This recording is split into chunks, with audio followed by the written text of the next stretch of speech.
오늘 우리에게 말씀 전해주실 목사님은 조성천 목사님이십니다. 이리중앙교회를 24년간 담임 목회하시고 작년에 은퇴하신 목사님이시고요. 현재는 은혜동산교회에서 시니어 담당으로 협동 목사로 사역하고 계십니다. 제가 얼마 전에 알고 가깝게 교제하는 귀한 목사님이신데, 목사님 뵐 때마다 세상은 넓고 대가는 많다, 이런 말을 늘 생각하게 하는 너무 귀한 목사님이십니다. 오늘 난 무익한 종인가 유익한 종인가 라는 제목으로 하나님 말씀 전해주시겠습니다. 사모하며 듣겠습니다. 박수로 모시겠습니다.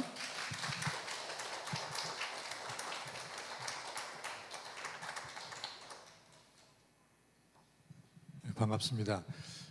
제가 은퇴해서 이쪽으로 이사 왔거든요.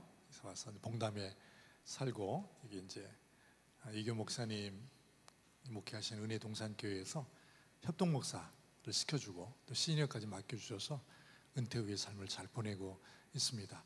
또 특히 박 목사님이 저를 또 아시고 또 연락 주시고 교제를 하게 돼서 너무너무 감사하고, 또 귀한 목사님하고 또 교제해서 너무 감사하고, 또 목사님 덕분에 또 여러분을 만나게 됐습니다. 너무너무 감사하고, 또 이 교회에 이렇게 와서 같이 말씀을 나누게 돼서 또 영광스럽게 생각을 합니다. 오늘 이제 예수님의 이야기이죠. 예수님의 이야기인데, 예수님의 이야기에는 삶의 지혜가 있습니다. 예수님의 이야기에는 놀랍게도 삶을 변화시키는 능력이 있습니다. 그리고 예수님의 이야기에는 이제 미래를 바라보는 통찰력, 미래를 제시하는 비전도 담겨져 있습니다. 오늘 말씀은 예수님이 제자를 모아놓고 하셨던 이야기인데요, 이 이야기에는 설정이 있죠. 이야기 설정이 이렇게 시작됩니다. 너희 중 누구에게 밭을 갈거나 양을 치거나 하는 종이 있어 그가 밭에서 돌아왔다. 이 설정입니다. 이 설정을 근거로 해서 예수님은 세 가지 질문을 제자들에게 던지죠. 첫 번째 질문은 그렇다면 종에게 곧 와 앉아서 먹으라 말할 자가 있겠는가? 답: 누가 그렇게 하겠습니까? 그런 사람은 없습니다. 두 번째 질문: 종에게 먹을 것 준비하고 띠를 띠고 내가 먹고 마시는 동안 수종 들고 그 후에 먹고 마시라 하지 않겠는가? 당연하죠. 다들 그렇게 할 겁니다.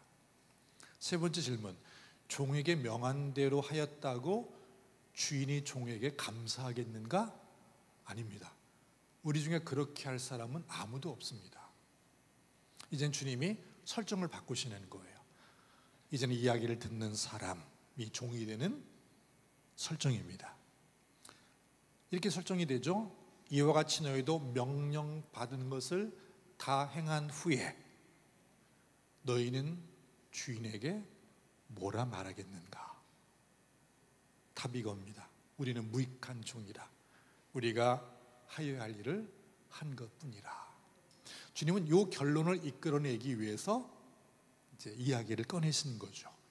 예수님의 독특한 화법입니다. 이제는 제가 여러분에게 묻겠습니다. 성경은 해답의 책이 아니라 질문의 책입니다. 하나는 우리에게 끊임없이 질문하시죠. 예수님도 끊임없이 우리에게 질문하십니다. 질문한다는 이야기는 우리가 자유하는 존재라는 뜻입니다. 답은 누가 합니까? 우리 스스로 하는 겁니다. 주님은 계속 질문하시고 우리는 그 질문에 대한 답을 하는 거죠. 그 답이 우리의 삶입니다. 하나님의 질문에 대한 우리의 응답으로서의 대답이, 고백이 우리의 삶이 되는 거예요. 자, 여러분이 질문합니다. 여러분은 무익한 종입니까? 유익한 종입니까? 여러분은 스스로를 무익하다 생각합니까? 유익하다 생각합니까? 오늘 이야기를 같이 나누고 싶습니다. 그런데 오늘 이야기를 보니까 종은 주인 앞에서 자신을 뭐라 말합니까? 무익하다라고 말합니다. 무익하다라고 말합니다. 여러분은 왜 종이 주인 앞에서 자신이 무익하다 고백했을까? 여기에 인간 행위의 본질이 담겨 있습니다. 솔로몬도 자신이 모든 것을 얻고 누린 후에 이런 고백하죠. 그 후에 내가 생각해 본즉 내 손으로 한 모든 일과 내가 수고한 모든 것이 다 헛되어 바람을 잡는 것이며 해 아래서 무익한 것이로다. 그 굉장히 중요한 의미예요. 우리가 인생을 살면서 생의 마지막 순간에 모든 게 헛되다, 덧없다라고 말하는데 맞는 말이에요. 인간행위의 본질은 덧없는 것이고 헛된 것이고 무익한 것입니다. 무엇과 비슷하냐면, 헛되다는 말은 모래 있죠. 마른 모래. 이렇게 하면 어떻게 됩니까? 손 이렇게 하면 다 빠져나가요. 아무것도 잡히지가 않아요. 인간행위의 본질이 그런 거예요. 내가 모든 것을 이루었다 생각하는 순간 난 아무것도 내 손에 잡히는 게 없다는 사실을 경험하게 돼요. 그래서 인간행위의 본질은 무익함과 헛됨, 덧없음이 맞아요. 솔로몬의 고백, 다 무익하다 말하죠. 그런데 여러분, 누려본 적 없는 사람이 무익하다 말하면 설득력이 없어요. 다 해본 다음에 별거 아니었어, 별거 아니야. 부자가 엄청난 부를 누린 다음에, 엄청난 명예를 가진 다음에 별거 아니더라고, 아무것도 아니더라고, 이런 고백을 하게 되는 거죠. 헛됨과 무익함은 인간행위의 본질입니다. 한국교회 원로 중 한 분인 손봉호 교수님이라는 분이 계세요. 경실련도 하시고 하신 분인데요, 손봉호 교수님이 공부를 열심히 하셔가지고 박사학위를 받으셨어요. 화란에 있는 자유대학에서 철학 박사학위를 받았어요. 그 꿈꾸던 철학 박사학위를 딱 받게 되었을 때 어떤 감정을 느꼈을까? 우리는 예상하죠. 와, 내가 해냈어 하는 감정이 올 거라고 생각했는데, 박사학위 증서를 받아든 순간 허망하다 하는 생각이 들었대요. 내가 이 종이 한 장을 얻으려고 내 청춘을 다 허비했던가 하는 생각이 들었다는 거예요. 오늘 이야기는 주인과 종과의 관계에서 이야기가 진행이 됩니다. 종은 주인이 시키는 일을 하는 사람이죠. 하나님과 우리의 관계를 암시하기도 해요. 주인은 종에게 무슨 일을 명했습니까? 밭을 갈라, 양을 치라, 먹을 것을 준비하라, 내가 먹고 마시는 동안 너희는 숭들라. 이게 주인이 종에게 명한 거예요. 그래서 인간은 무슨 일을 하든지 하나님 앞에서 언제나 무익하다고 생각이 됩니다. 난 참 무익하다, 내 존재가 무익하고 내 행위가 참 헛되다 하는 생각이 들어요. 무엇을 하든지 인간이 그런 거예요. 한번 예를 들어 볼게요. 하나님이 인간을 창조하신 다음에 명한 게 있어요. 두 가지 명령을 한 첫 번째는 동산을 경작하라, 동산을 지키라. 한번 생각해 보세요. 하나님 만든 세계가 완전했는데 경작이 무슨 의미가 있습니까? 경작을 하지 않는다고 열매를 맺지 못하는 것도 아니잖아요. 근데 왜 경작하라고 했을까? 지키라는 것도 그렇잖아요. 지킨다는 말은 적으로부터 나를 보호하는 거잖아요. 적도 없었는데 뭘 지키라는 거야 하는 생각이 들었어요. 경작하고 지키라는 말은 하나님 명령이지만 무익한 겁니다. 그것은 하나님이 꼭 필요한 것도 아니었어요. 제가 목회를 하는 동안에 어느 장로님이 늘 기도하실 때마다 이렇게 기도하시더라고요. 주님, 제가 주님을 도와드리겠습니다. 근데 제가 그 기도를 들을 때마다 되게 불편해. 우리가 뭘 하든지 하나님에게 도움이 안 돼요. 하나님 우리에게 도움을 요청하시는 분도 아니고 도움이 필요하신 분도 아니에요. 근데 자꾸 기도하실 때마다 장로님이 우리가 도와드리겠습니다. 그분 도움이 필요하지 않습니다. 우리가 한다고 해도 도움이 되지도 않아요. 여러분이 무엇을 하든지 하나님에게 도움되지 않아요. 하나님의 뜻 율법도 마찬가지죠. 우리가 무엇을 하기 전에 하나님 먼저 우리를 사랑하셨습니다. 모든 게 은총이고 모든 게 선물이에요. 모든 게 성취되었어요. 수고하고 애쓰는 선한 일조차도 주님 우리가 하기 전에 다 마련됐어요. 우리가 할 일도 아니고 할 수 있는 일도 아니에요. 하나님이 절반을 만드시고 네가 절반을 채우라 하신 것도 아니에요. 하나님 명령은 우리의 구원 조건도 아니에요. 그런데 우리의 행위가 하나님의 우리 구원 조건이 아닌데 왜 하라고 했을까? 이상하잖아요. 내가 한다고 구원받는 것도 아닌데 뭐로 해? 어떤 면에서 무익한 거잖아요. 지키면 구원받고 안 지키거나 못 지키면 구원받지 못하는 것도 아니에요. 근데 왜 하라 그래? 예, 제가 뭘 잘못 얘기한 것 같아요. 이렇게 하나님의 완전한 준비와 사랑 앞에서 우리의 행위에 무익함과 헛됨을 느낍니다. 그런데도 주님은 끊임없이 우리에게 뭘 하라고 요구하세요. 하나님의 명령이지만 행하거나 행하지 않는다고 달라질 것은 아무것도 없어요. 여러분, 저도 목회를 했지만 늘 그런 생각해요. 내가 목회하는 이 교회에서 내가 없다고 달라질 것은 아무것도 없어요. 어쩌면 나보다 더 훌륭한 목사가 올 수도 있잖아요. 죄송한 얘기지만 우리 박연 목사님도 은혜샘 교회의 중요한 인물이긴 하지만 목사님이 없다고 이 은혜샘 교회가 안 돌아가는 것도 아니에요. 여러분도 마찬가지예요. 우리의 존재와 우리 행위가 없다고 하나님은 일하시지 못하는 것도 아니에요. 다 하세요. 그런 면에서 우리의 존재가 참 무익하고 우리의 행위가 헛되다는 사실을 많이 느낍니다. 기도도 한번 생각해 보세요. 우리가 기도하지 않는다고 하나님 달라질 일은 아무것도 없어요. 그런데 하나님 이상하게도 예수님이 우리에게 기도하라고 하시면서 무슨 얘기를 하셨어요? 우리가 구하기 전에 다 아신대. 아니, 구하기 전에 다 아는데 왜 기도하라고 하는 거야? 머리카락까지 세셨대. 근데 왜 기도해? 다 아시는데? 이상하잖아요. 게다가 우리가 기도를 잘 하지도 못해. 마땅히 빌 바를 알지도 못해요. 제자들 기도하라 그랬는데 어떻게 해요? 자고 있잖아. 기도할 지혜도 기도할 능력도 없어요. 그래서 주님이 말할 수 없는 탄식, 성령으로 우리에게 보낸 성령으로 하여금 말할 수 없는 탄식으로 우리 기도를 도우세요. 주님이 다 하시잖아. 근데 우리가 기도를 왜 해? 그런데도 하라고 해.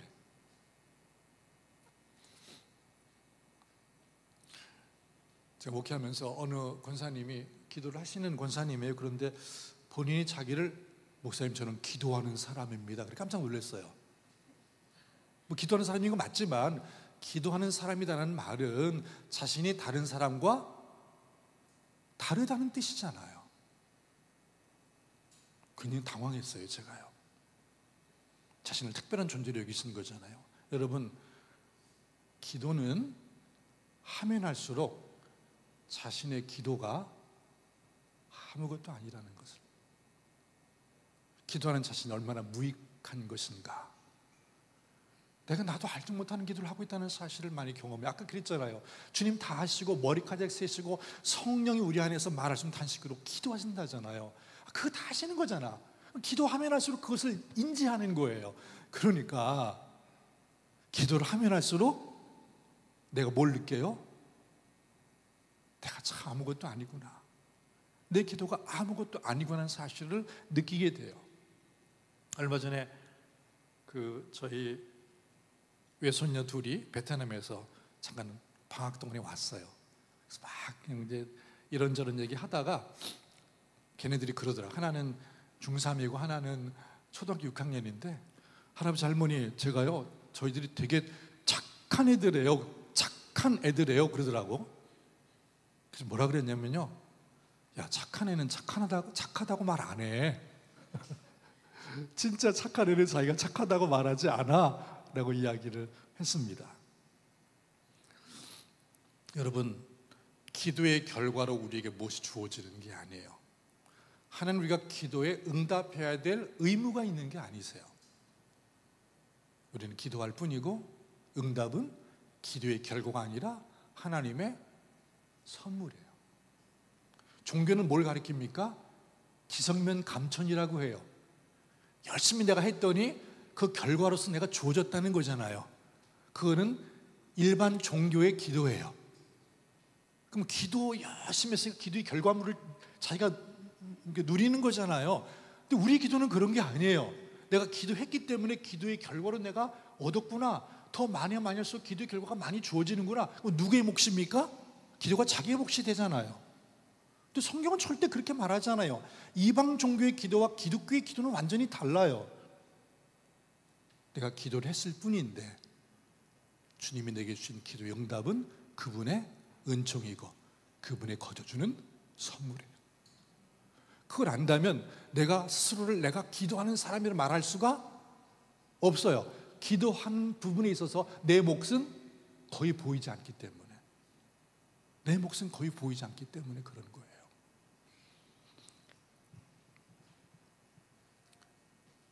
내 기도가 하늘 보좌를 움직인다 하는 말은 말도 안 돼요.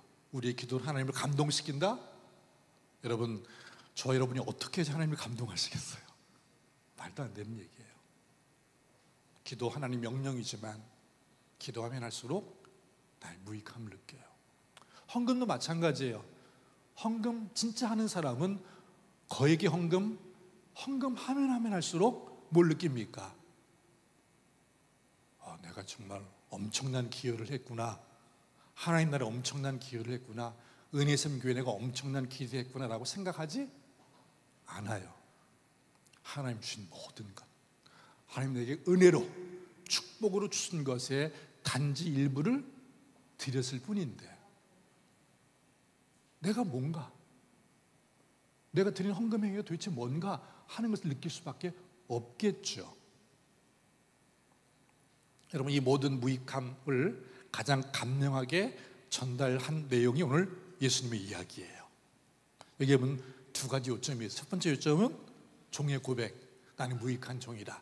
두 번째는 너희가 명령받은 것을 다 행한 후에. 여러분, 무익하다는 고백은 언제 드릴 수 있는 고백이냐면 행한 것, 명한 것을 다 행한 다음에 드릴 수 있는 고백이에요. 여러분, 무익하다는 판단은 아무것도 행하지 않은 것에 대한 변명이 되면 안 돼요. 기도도 하지 않은 사람이 기도 별거 아니야, 순종도 안 한 사람이 순종 별거 아니야, 뭐 하지도 않고 아무것도 아니다, 하지도 않고 무익하다, 하지도 않고 헛되다는 말은 말도 안 되는 거예요. 변명거리가 되면 안 돼요. 순종하고 기도하고 복음을 전하고 예배하고 주님께 드린 후에 주께 드리는 진실된 고백이 저는 주님 앞에 무익합니다, 부족합니다, 제 행위는 헛된 것입니다 라고 드릴 수 있는 거예요. 순종한 자만이 드릴 수 있는 특권적 고백인 거예요. 감격스러운 고백이에요. 나 아무것도 아니다라는 말은 내가 그냥 쓰레기 같은 종이야, 쓰레기 같은 사람이라는 뜻이 아니라 은혜에 대한 고백이에요. 은혜에 대한 고백을 어떻게 하는 거예요? 나는 무익합니다 라는 말은 하나님 은혜입니다 하는 고백인 거예요. 그러면 무익하다는 것은 누구의 판단일까? 종은 주 앞에서 무익하다 말할 때 주인이 그래 너 진짜 무익하구나 라고 말씀하지 않으세요. 내가 아무것도 아닌데, 내가 한 것은 쥐뿔도 없는데 주님 뭐라고 하세요? 참 잘했어, 참 수고했어, 넌 참 무익한 종이 아니라 착하고 충성된 종이야, 이렇게 말씀을 하시는 거죠. 제가 목사님 말씀대로 작년에 은퇴를 했어요. 24년간 예리중앙교에서 목회를 했고 또 65세로 스스로 조기 은퇴를 했습니다. 24년의 목회를 돌아보면서 내가 퇴임식 때 내가 무슨 이야기를 해야 되지? 내가 무슨 고백을 해야 되지라고 생각했어요. 내 24년의 목회 의미는 뭘까 하는 생각을 하게 됐어요. 그리고 교우들 앞에서 하나님 앞에 이렇게 말했어요. 제가 무슨 희생을 했겠습니까? 제가 무슨 헌신을 했겠습니까? 그냥 하라고 맡기신 일을 조금 순종했을 뿐입니다. 제가 주 앞에서 생명을 드린 것도 아니고 자식의 생명을 드린 것도 아니고 내 재산의 전부를 드린 것도 아니고 무슨 헌신과 내가 무슨 희생을 한 거야. 그냥 조금 순종했을 뿐인 거죠. 그러니 24년의 목회 의미는 하나님 앞에 있었던 작은 순종 그것밖에 없는 거예요. 날마다 반복된 일상이었어요. 기도하고 설교하고 신방하고 교우들과 함께 웃고 울었던 게 전부였어요. 내가 무슨 성과를 만들었겠어요? 내가 무슨 성취를 했겠어요? 그리고 내가 무엇을 만들고 무엇을 성취하고 무슨 성공을 거두었다 한들 그게 그분 앞에서 무슨 의미가 있어요? 그러니 우리가 하나님께 무슨 성공과 무슨 성취를 해서 영광을 돌린다는 말은 말도 안 돼요. 그분 앞에 성공과 성취가 무엇이며 그 성공과 성취가 그분에게 무슨 의미가 있겠어요? 별 의미가 없어요.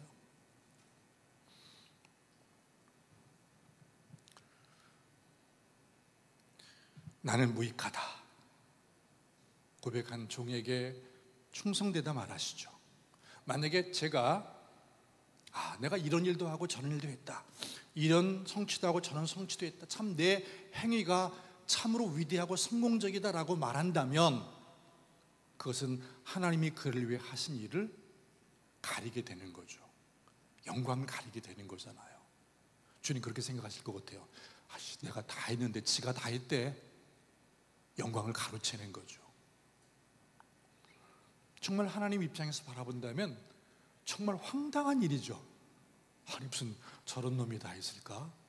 내가 다 해줬는데 지가 다 했대네. 이런 생각을 하지 않을까요? 성경에 나오는 바리새인들이 그런 사람들이었어요. 바리새인들은 세리와 죄인보다 더 종교적이고 더 윤리적이고 더 많은 일들을 했어요. 사실이야. 그런데 이상하게 주님은 그들의 손을 들지 않고 세리와 죄인들의 손을 들죠. 여기에 굉장히 중요한 신앙의 역설이 있습니다. 중요한 신앙의 역설. 그럴 수밖에 없는 결정적 이유가 숨겨져 있어요. 종교는 거래지만 신앙은 결코 거래일 수가 없어요. 우리는 하나님 앞에 끊임없이 자신의 유용성을 강조하면서 거래를 시도해요. 성전에 올라갔던 바리새인은 뭐라고 말합니까? 하나님, 내가 저들과 같지 아니함을 감사합니다. 저들은 하지 않았지만요, 저는 이것저것 다 했습니다 라고 말하는 거예요. 자신은 유용한 존재고 세리와 죄인은 무용한 존재라는 거예요. 그가 하나님 앞에 나아갈 때 자신의 유용성을 계속 강조해요. 나 쓸만하죠? 나 잘했잖아요. 나 쓸만하죠? 자꾸 그런 주장을 하는 거예요. 그런데 주님이 그를 거절해요. 자신의 유용성을 끊임없이 강조하면서 거래를 시도하는 거잖아요. 이렇게 말하는 것과 같아요. 하나님, 저를 축복해 주세요. 그래야 주님도 유익해요. 제게 물길 축복 주시면 제가 헌금할 텐데 그러면 하나님도 이익이잖아요. 제가 굉장히 쓸만한 사람인데 저를 놓치면 하나님은 결정적 실수를 하시는 거예요. 알아서 하세요. 이렇게 하라고 가르쳤던 시절도 있었어요. 말도 안 되죠. 말도 안 되죠. 정말 황당한 이야기예요. 마태복음 25장에 보면 양과 염소 이야기가 나옵니다. 그 양과 염소도 되게 좀 이상한 지점이 있어요. 예수님 이야기는 상식을 뛰어넘어요. 참 이상한 부분들이 엄청, 모든 이야기마다 이상한 부분들이 있어요. 거기도 참 이상한 게 있어요. 좌편에는 염소, 우편은 양이에요. 그런데 이 양과 염소에 대해서 하신 임금의 처사는 양쪽을 다 당황스럽게 만들어요. 왜 그럴까요? 염소 쪽의 사람은 했다는 거예요. 뭐라 그래요? 넌 아무것도 한 게 없어. 안 했다는 사람한테 뭐라 그래요? 넌 했어. 당황스럽잖아요. 왜 안 한 사람에게 했다 그러고 한 사람에게 안 했다 했을까? 이게 무슨 일이야? 양쪽 다 당황하게 만들죠. 어떻게 이런 일이 일어날 수 있을까? 자신의 행위에 무용성을 인지하고, 주님, 제가 한 게 뭐가 있어요? 저는 아무것도 한 게 없어요. 뭐라 그래요? 아니야, 네가 다 했어. 다 했어. 이렇게 생각하면은 그 사람에게 주님의 처사가 은혜로 느껴질 것이고, 자신의 유용성을 강조하면서 내가 이것도 했고요, 저것도 했어요 라고 하는 사람에게 뭐라고 말해요? 네가 한 게 뭐 있는데? 그 사람은 분노할 겁니다. 둘 중에 하나예요. 어쩌면 우리의 삶이 섭섭함과 분노로 가득할 수도 있고, 어떤 사람에게는 기쁨과 감격으로 가득한 사람이 있어요. 여러분, 거래하는 사람은 무엇을 주고받았는지를 기록해요. 그리고 기억해요. 그리고 말해요. 그런데 거래가 아니라면 기록할 필요도, 기억할 필요도, 말할 필요도 없어요. 부모가 자식을 사랑하잖아요. 사랑의 관계는 거래의 관계가 아니에요. 기브 앤 테이크가 아니라고요. 부모가 자식을 사랑한다면 부모가 자식, 내가 너한테 한 걸 다 기록하거나 기억하거나 말하지 않아요. 내가 뭐 했어? 기록하고 기억하고, 내가 이것도 하고 너것도 해줬잖아. 너 나한테 한 게 뭐야? 이거는 사랑의 관계가 아닌 거예요.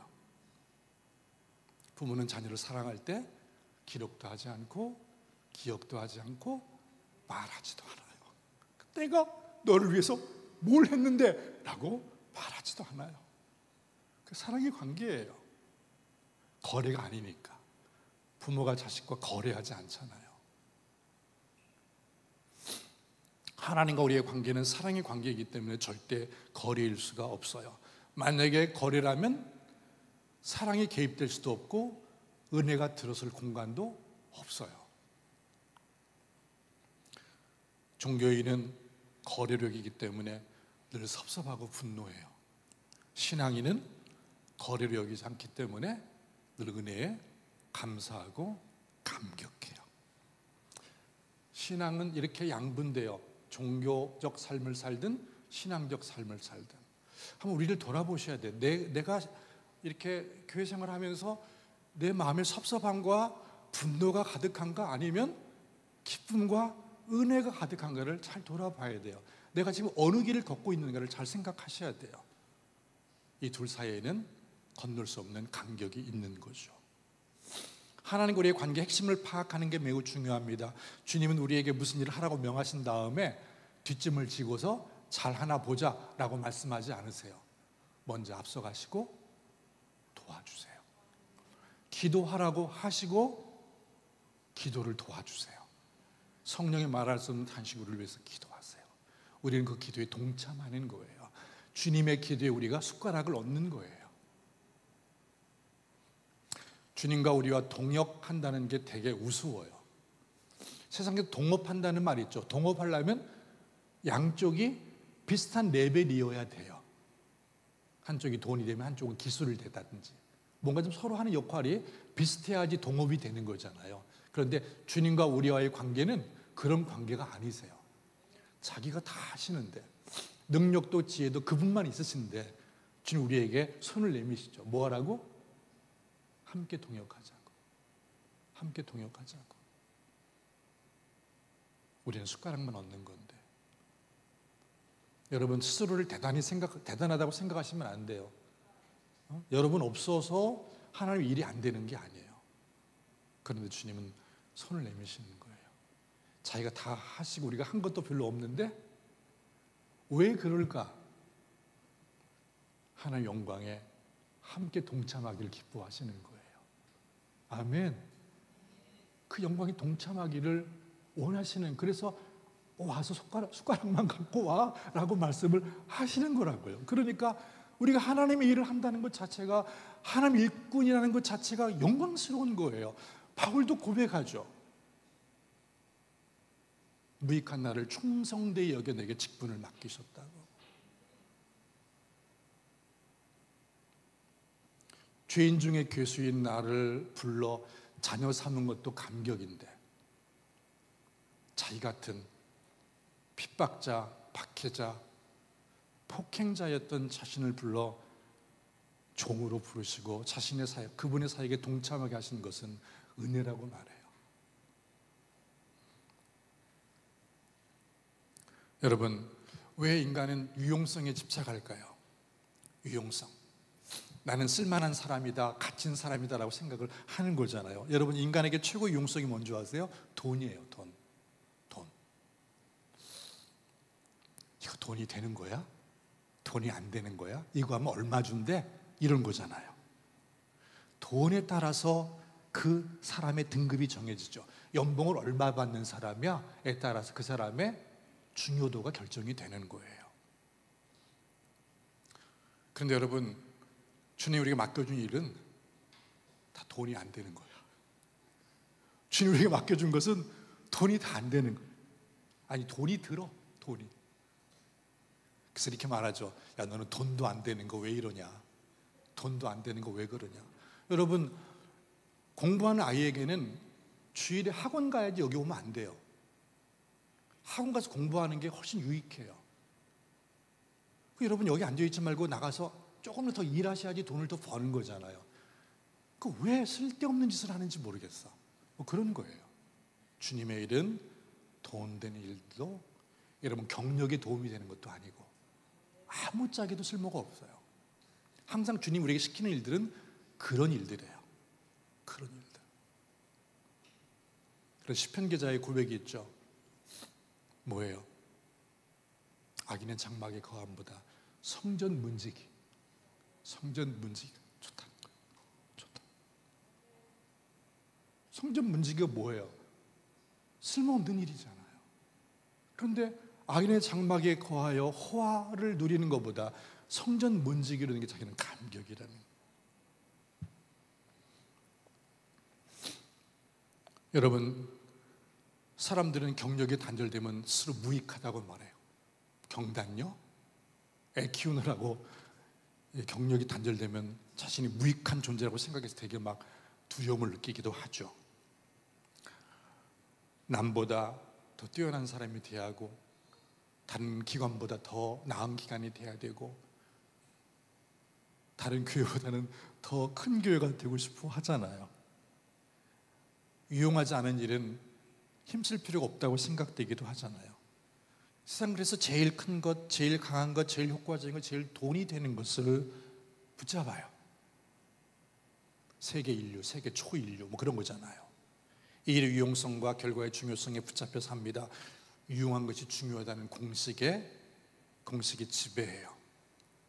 그런데 놀랍게도 우리가 하나님 앞에서 내가 유익하기 때문에 누구보다 좀 낫기 때문에 나를 선택했다고 믿어요. 그리고 안타깝게도 내가 하나님 앞에서 유용한 존재라고 막 입증하려고 해요. 주님께서 제가 세리보다는 제가 좀 낫잖아요. 내가 저 사람보다는 제가 좀 낫잖아요. 내가 저 사람보다 돈 더 많이 내잖아요. 저 사람보다 더 많이 일하잖아요. 이런 걸 자꾸 자신 하나님 앞에 입증하려고 들어요. 하나님이 저와 여러분이 좀 세상 사람보다 낫기 때문에 우리를 선택하여 자녀 삼은 것도 아니고 기술과 재능이 뛰어나기 때문에 우리를 일꾼 삼으신 것도 아니에요. 반대입니다. 반대. 하나님 이스라엘 선택한 것도 그런 거잖아요. 주님 우리에게 원하시는 행위가 무익하고 자체에는 목적도 효과도 없다는 거예요. 그것은 하나님 은총을 드러내고 하나님 자유를 드러내요. 유용성과 실용성은 전적으로 세속적 사고입니다. 하나님 나라의 가치와는 전혀 관계가 없어요. 돈이 되고 유용하니 우리가 일하는 것도 아니고 사는 것도 아닙니다. 여러분, 이것을 깨우치면 주님의 사람이 주님의 일꾼이 될 수 있어요. 이걸 깨우치지 못하면 불행한 삶을 사는 거예요. 그럴 필요가 없는 삶을 살고 있는 거예요. 이걸 깨우치게 되면 자유를 누리게 돼요. 평안을 누리게 돼요. 안식을 누리게 돼요. 나를 하나님 앞에 막 입증하려고 하지 않으니까. 그런데 막 나의 유용함을, 나의 정당성을 자꾸 입증하려고 들면은 안식도 없고 평안도 없고 기쁨도 없어요. 두려움만 있어요. 그러면 어떻게 살아야 되는가? 유용성에 따라 살지 않고 이렇게 사셔야 돼요. 명하신 일에 순종하며 살아야 돼요. 예수가 십자가를 앞두고 하셨던 마지막 기도예요. 마음에 정말 감동이 되는 마지막 기도, 요한복음 17장 4절 말씀 이렇게 기도하셨어요. 아버지께서 내게 하라고 주신 일을 내가 이루어 아버지를 이 세상에서 영화롭게 했습니다. 아버지가 내게 하라고 주신 일을 이루어 내가 이 세상에서 아버지 영화롭게 했습니다. 이게 무슨 말일까요? 예수님의 마지막 행위는 십자가였어요. 여러분, 십자가만큼 무익하고 십자가만큼 헛된 것은 없어요. 십자가만큼 쓸모없는 것은 없어요. 쓸모없음과 무용함의 끝판왕이 십자가예요. 십자가를 세상의 시각으로 바라보면 가장 무익하고 헛된 일이었습니다. 제자들까지도 십자가를 바라보고 실망했어요. 아무것도 아닌 거죠. 그리고 제자들까지도 십자가를 바라보고 예수의 실패로 규정하고 다 떠났어요. 엠마오라는 두 제자가 예수님 만나서 뭐라고 얘기합니까? 나는 그 사람이 이스라엘을 구속할 거라고 믿었었다. 희망을 뒀는데 희망이 다 사라졌다. 뭐하고 비슷합니까? 마른 모래를 탁 잡았을 때 다 빠져나가는 거예요. 아무것도 없었던 거예요. 예수님이 큰 일을 이루어서 세상을 정복함으로 하나님께 나라를 바쳤던 게 아니에요. 예수님이 큰 일을 이루어서 아버지 앞에 결과물을 드렸던 게 아니에요. 예수가 하나님과의 관계에서 했던 마지막은 가장 무익하고 가장 헛되게 보이는 그 일을 한 거예요. 그게 뭔지 아세요? 순종입니다. 순종. 그래서 내가 다 이뤘다는 말은 성취라기보다는 어떤 결과를 만들어냈잖아요 라기보다는 빌립보서에서 바울이 말했던 죽기까지 순종한 거예요. 죽기까지 순종한 거예요. 예수의 순종은 그의 존재의 목적이었고 사명의 본질이었어요. 그런데 끊임없이 세상은 우리를 유용성과 중요성에 내몰죠. 그렇지 않으면 내 인생은 무의미한 거야. 내 인생이 주목받으려면 더 많은 성과를 만들어내야 돼. 성과를 만들어 세상 앞에 너의 유용성을 입증해 라고 말하거든요. 그런데 어리석게도 우리가 주님 앞에서도 그렇게 그런 행동을 해요. 주님 앞에서도 그렇게 살아. 주님 앞에서 그렇게 일해. 너무너무 어리석은 거죠. 그 방식이 우리를 죽음으로 내몰게 됩니다. 잘해야 하나님 우리를 받으시는 게 아니에요. 무슨 일을 하기도 전에 주님 우리를 내 사랑하는 아들, 내 기뻐하는 자라고 하셨어요. 예수님은 공생에 사역하기 전에 요단강에서 세례받을 때 하늘의 음성을 들었어요. 그 하늘의 음성이 예수의 공생의 사역에 힘이 되고 능력이 됐어요. 뭐라고 했는데요? 너는 내 사랑하는 아들, 내 기뻐하는 자. 그게 그 말씀, 그가 들었던 하늘의 음성이 공생의 사역을 성공적으로 수행할 수 있던 힘이 되고 위로가 되고 능력이 됐어요. 중요한 것은 우리가 어떤 관점으로 살고 어떤 방식으로 일하느냐 하는 거예요. 신앙은 전혀 다른, 세상과는 전혀 다른 관점으로 살아가는 독특한 삶의 방식이에요. 예수 믿는 사람은 세상보다 더 많은 성과를 만들어내야 될 사람이 아니라 세상과는 전혀 다른 방식의 삶을, 전혀 다른 관점의 삶을 살아내는 사람들이에요. 남자 골프 세계 랭킹 1위가 스코티 셰플러라고 하는 사람입니다. 올해 북아일랜드에서 벌어진 153회 디 오픈 챔피언십을 앞두고 기자회견장에서 그가 충격적인 고백을 합니다. 가끔은 이 모든 것이 무슨 의미인지 모르겠습니다. 골프는 내게 큰 기쁨이지만 내 영혼의 깊은 것을 채워주지는 못합니다. 놀랍게도 그는 닷새 후에 그 경기에서 우승을 합니다.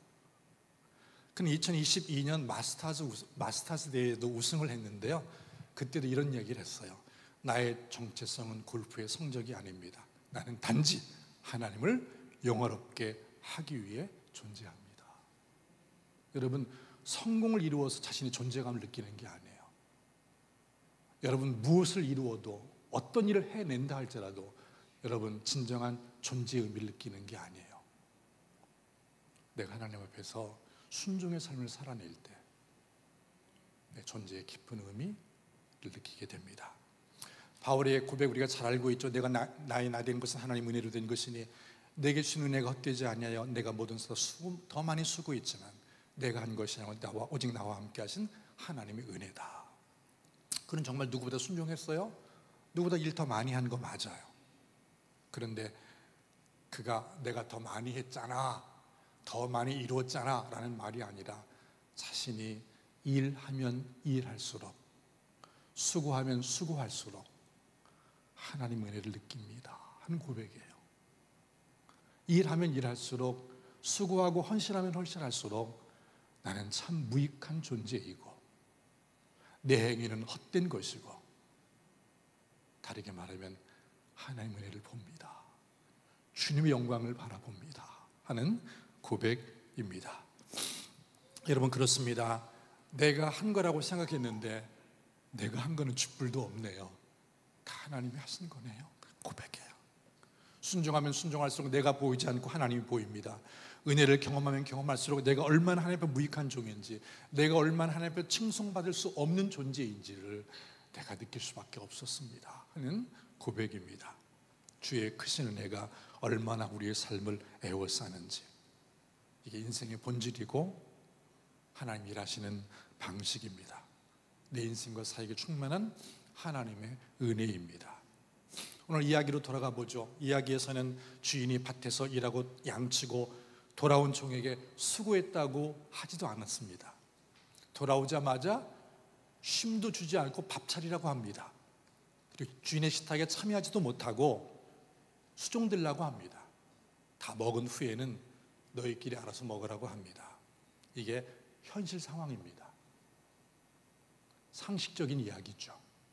종도, 우리 제자들도 그렇게 얘기했잖아요. 상식이죠 라고 얘기를 했는데, 그런데 하나님은 우리를 그렇게 대하지 않습니다. 우리를 그렇게 대하시는 게 마땅하지만, 나는 무익합니다, 넌 무익해, 너는 쓸모도 없는 놈들이야, 이렇게 말하지 않고 뭐라고 말해요? 잘해서 착하고 충성된 종이야. 우리가 주인의 식탁에 참여할 자격도 조건도 없지만 다윗이 시편 23편에 기도하죠.